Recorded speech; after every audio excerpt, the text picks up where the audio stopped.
what a polar bear mixed with a cactus would look like.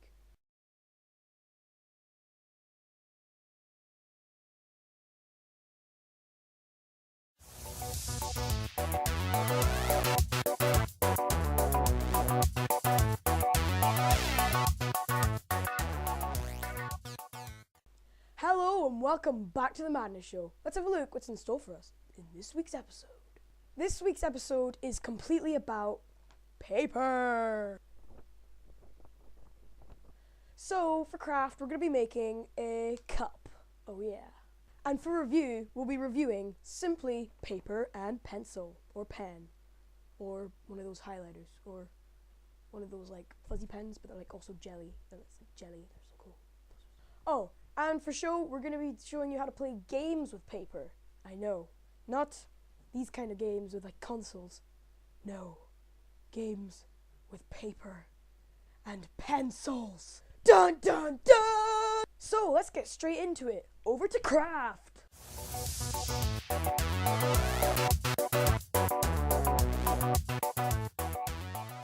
Okay, so for craft, you probably know we're making a cup. Yes. But it is an origami cup. It's not just an absolutely random cup. And it is like a normal cup. You can put stuff inside. It will hold it. It won't hold water. It's paper. What are you expecting? And yeah, it's very simple. It's pretty simple. Well, we'll need to see. You need to get the ingredients or the stuff that you need to make it. So to make this cup, we will need, wow, literally just paper. That's it. Yeah. It's as simple as that. So get your paper, and pause this video, get your paper, and I'll see you soon. Hurry up. Come on, I'm bored. Finally, you've got your paper. We can start the tutorial. Woo! Now, I'm going to be using this piece of paper. You can draw decorations on to make it look fancy. So, let's start making it. Right, so to make your cup, you're going to need a square. So, I don't know, you can't really see, but this is an A4 bit of paper. So if I was wanting to turn it, I would have to fold it over here and get this bit off. So I will see you once I have done that. Okay, so now I've got my square piece of paper which says cup origami style. You're going to need to do our first step, which is to simply fold one edge of your square to the other edge of the square, like so. So you'll end up with a triangle. Woohoo! Okay, so with your absolutely amazing triangle which you've just made, you need to get one edge. It doesn't matter, it can be this edge or that edge, and you're going to want to fold it from here to, there is no exact way of doing it, but you kind of just want to, you know, base it around this area so that once you fold it, there's like a kind of triangle up here, some space, and another triangle here, and another triangle here. So now you've got more triangles, even better. Okay, so the next step is to turn your cup round like this, so you can now see the, well, you wouldn't be able to see the writing, but I can, and you're just going to repeat this step, folding it to where these two corners meet, and fold that down. And that's this step done. Simples. You now need to get there'll be two flaps up here, which you want to fold down over the edge. You're going to want to do that on the other side as well. So if you open it up, like this, there should be some space inside. But we're not done there yet. Well, not yet. We nearly are. You're going to want to take one of your little flappy bits, and you'll see that here there is another little opening, which is over here. And you're going to want to fold this and tuck it in to your cup. You're going to want to do that on the other side as well, repeating it, making it symmetrical. Because symmetrical things are much more awesomer than non-symmetrical things. No offense, non-symmetrical things. And you are done your cup. You've got an inside, an outside, and an inside. Did I mention that? Yeah, I probably did. Whoop, whoop, random question of the day. Whoop, whoop, random question of the day. Whoop, whoop, random question of the day. That's right, it's time for the random question of the day, which you can enter. Well, if you have a YouTube channel. If you don't, then that's very unfortunate. But if you do, you have a chance of winning this week's star prize, which we'll get to after the question. So, now for the question. Okay, so you're walking down the street and you see a shop, and this shop has a sale sign. So you rush in because it wasn't any ordinary shop. No, it was a nail shop. It sells nails. Not nails, but like nails that you put in a wall. Yeah. But, see, there's two different types of nails you can buy. You can buy an 8-pack for £1, which is pretty cheap, or a 100-pack for £12. Now, which one do you buy, and why do you buy it? Okay, so the way you win this competition is in the comments below. You answer. Now, you don't give a scientific answer that 8 nails scientifically answered with a twist of a double-decker or something like that.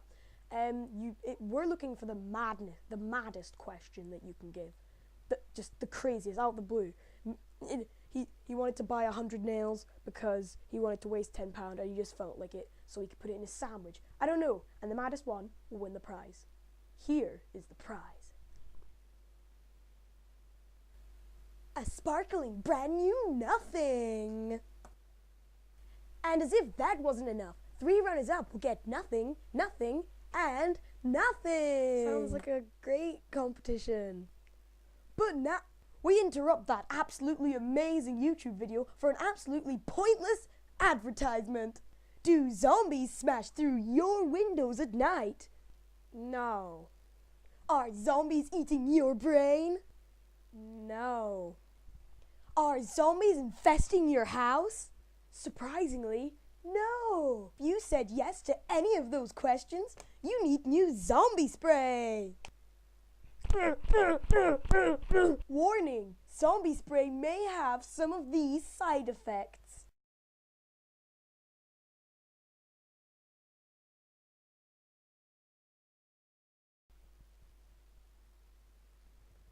As I was saying before I was interrupted by zombie spray, over to show. Okay guys, so for show, I'm going to be showing you guys how to do a couple of games with paper. So if we go over to our first game here, which is very simple noughts and crosses. Most of you will know this. If you don't, I'll just quickly go over it. You simply draw 2 lines this way, 2 lines this way, and you've got your playing board right there on paper or the floor if you want to get in trouble, or your rug, which is I don't suggest. And you get 2 players. Player 1 is a circle. Player 2 is a cross or an X or whatever you call it. You can call that an O if you want. So player 1 goes first and they can put an O wherever they want. Then it's player 2 turns and they can place an X wherever they want. And the objective is to get 3 in a row and stop your opponent from winning. So if I were to put one here, the O would really want to put one here, so it could stop me. But then if I were to go here and he were to go there and I were to go there, I'd have 3 in a row and I would win. That's kind of why it's called 3 in a row. There you have it. Over to the next one. Okay, so the next one I've got for you guys is very simple, hangman. So one player makes up a word. Right now it's cars. Shh, don't tell the other player. So they're going to guess. So you've got a little box under here, which is the wrong ones. You can put them wherever you want. I just put in the box under here. If they have to guess letters, so if they did T, there is no T in cars. So I put it in there and I draw a head. If they guessed C, well, there is a C in cars, so they put one there and they'd be 1 step ahead. The objective is for them to get all the letters without getting a whole body drawn. Now, you can do any kind of body. You can add eyes, smiley faces, mustache, hats. You can add stuff, giant ears if you really feel like it, little hands, whatever you want to do, you can do. But the more you have, the easier it is for your opponent. So, over to the next one. Okay, so the next one I believe is called Squares. I'm not too sure what it's called, but I think it's that. So again, it's a 2-player game, so 2 players. Now, the objective of the game is to make a box, the most boxes. So, there's 2 players. You got player 1, you got player 2. Player 1 goes first. They draw a line from one dot to another. Player 2 then can have a go. Player 1 is then their go, and then player 2 can do that. And then player 2 now owns that box. So if their name's Jimmy, they put a J. Now, you are trying to catch your opponent out. So if you're drawing one there, they might draw one there, and then you're going to think, well, if I put one there, they'll finish it off and they'll win. So I'll put one over here, and they'll be like, oh, I'll go over here. Then you draw one over there, and they don't notice, and they draw one there. Then you can do this, and then it's yours. If your name's Bob, there you have it. But then you kind of let them, take it over. And the one with the most boxes at the end is the winner. So, over to the last and final one. Okay, so this last one is perhaps my favourite game. It's called Mad Libs, and I'm pretty sure of that. Before a player, or you can do this on the internet, or you can get books and things like that. Well, somebody writes a story, and you'll need all these things. Noun, well, you won't need this exact let out, but there will be some things. So a noun, why not a car? A verb, why not sailing? A noun again, a tree, a person, well, Bob from our last game, and nouns with an S at the end. I am going to do bottles, because why not? Okay. So now you're going to want to write them into the story, the ones which you used, I already have, to save time. So, and it usually comes up with something kind of funny, sometimes not. One day there was a car that went for a sail. I did sailing, it's a verb, yes, but it's not the right one. He/she tripped on a tree and fell on Bob. Then a load of bottles starting laughing. Lol, smiley face, of course. We can't do that. So, well, that's all the games for paper. Over to me for review.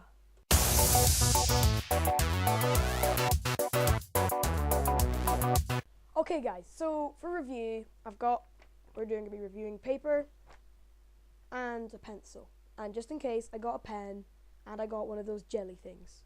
Oh yeah. Okay, so to start off, the pluses and minuses of paper. A plus is that paper is very cheap and very good for drawing, writing, storing information, and that kind of stuff. A minus is that trees and that, save the trees, yada yada yada, that kind of stuff. It's using a bit of resources of our world, which we're not going to be getting back unless we plant it back, which most people don't do.